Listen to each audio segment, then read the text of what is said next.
At narito na naman na mainit na balita mula sa mundo ng social media na hatid sa inyo ni Madam Chika. Isang kontrobersyal at nakakagulat na insidente ang naganap sa Senado ng bansang inanunsyo ng mga saksi at ilang opisyal na nagkaroon ng suntukan sa loob ng Senado sa pagitan ng dalawang matataas na opisyal, si Senate Majority Leader Mick Zubiri at Senator Alan Peter Cayetano. Ang insidenteng ito ay naganap sa isang session ng Senado at mabilis na kumalat sa social media.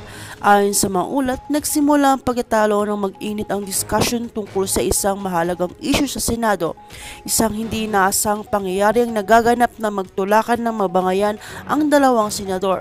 Ayon sa mga nandoon sa Senado, nagsimula ito sa matinding pagsalitan at mabilis itong nauwi sa pisikal na sagupaan.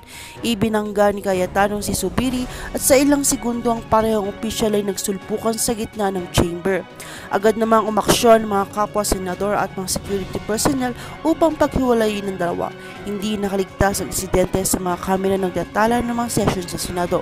Ang mga miyembro ng media ay mabilis nakakuha ng mga kuha at nagpakita ng tension sa loob ng chamber, kung saan may mga senado na pinipigilan ng dalawa mula sa tuluyang pag-aaway.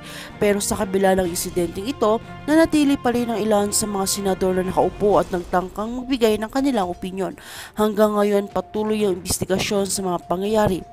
Walang opisyal na pahayag mula kay Zubiri at Cayetano tungkol sa insidente.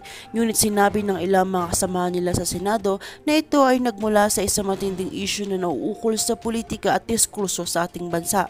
Ang mga tensyon sa pagitan ng mga senador ay sumiklab mula sa isang kontrobersyal na hakbang ng administrasyon.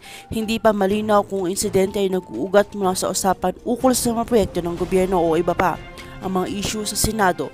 Ang suntukan na ito ay hindi lamang isang personal issue. Ang mga pahayag mula sa ilang senador ay nagpakita ng malalim na pagkakaiba ng pananaw at mga patakaran layunin ng bawat partido. Sa mga susunod na araw, inaasahan ng mga formal na pahayag mula sa mga leader ng Senado ukol sa kung anong hakbang ang kanilang gagawin upang matugunan ang nasabing insidente at mapanatiling disiplina sa mga susunod na sesyon. Kasama ng insidenteng ito, marami nagtatanong kung paano nito naapektuhan ng trabaho at kredibilidad ng Senado sa mata ng publiko. Maraming mga kababayan na humihiling na mas maayos ang komunikasyon at magpapakita ng respeto sa mga leader ng bansa. Habang patuloy ang investigasyon, ang mga mamamayan ay nag-abang kung anong magiging epekto ng insidente sa mga susunod na hakbang sa politika. Magbabalik kami sa mga karagdagang detalyo pagkatapos ng ilang sandali. At kung bago ka pa lamang sa akin channel ay huwag kalimutang mag-like, share, and subscribe para update ka sa aming bagong balita.